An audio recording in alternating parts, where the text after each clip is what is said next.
Hey guys, welcome again to my channel. Again, I'm Victoria and I am a wedding planner here to help you guys plan your perfect event. So I just wanted to give you guys 5 tips as you are getting into the wedding planning season, to give you a little bit of expectations of what to expect as far as weddings. Now, everything is different based across the country, so please keep that in mind.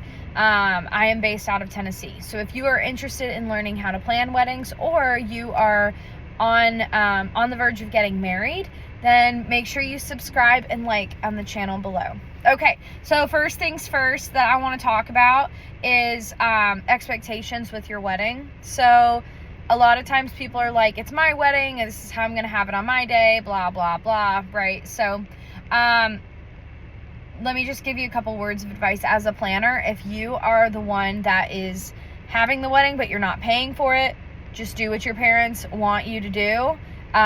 Make a couple, demands on the things that you care about, like your dress and maybe like the way you want your altar to look. But at the end of the day, it's going to be less stress for you to have to be demanding on like what kind of cake everybody else is going to eat, because you can always request like a smaller portion of the cake to be your favorite. So that is one of my first tips. Second tip is, if you are paying for everything, then make sure that you stick to your budget. My recommended budget for clients is a minimum of $10,000 for 50 people. And I actually have a breakdown in a document below as to why that is. That's just based off of Tennessee pricing. It's always different in different locations, but I would recommend a minimum of the $10,000 just for recommended vendors, to make sure that your vendors can afford insurance and that you're not hiring a bunch of people for your wedding that may not be necessarily that tenured. So prices are definitely going to be higher in places like Hawaii, California, and Texas is definitely a lot higher. So there are a couple states that there are much higher prices, and then there's a couple places that are lower. So if you have questions, you can definitely message me or comment below, and I'm happy to give you like an average per area.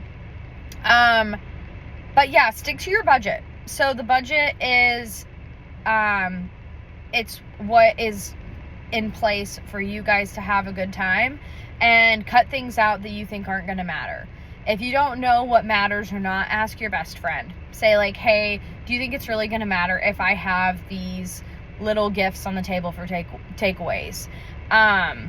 Because I'm telling you, they're not going to matter. Number 3, things to not put into your wedding that are totally a waste of money are definitely going to be the take-home gifts. Nobody takes them home. Half of them stay. That's definitely a waste. I would also minimize having an open bar and only do 2 cocktails and 2 types of beer. If you're a huge drinker and you want stuff for yourself or for your friends, then put that stuff to the side and then tell them to only serve you guys that. But I think that every time that I've helped my clients bartend, they have a whole bunch of leftover stuff that they may not have needed, because they just had like open bar for everybody. Another tip that I have for weddings is to make sure that you get a room block for your guests. If you don't know how to do that, I actually do room blocks for my guests for my clients for free, and you can be a client.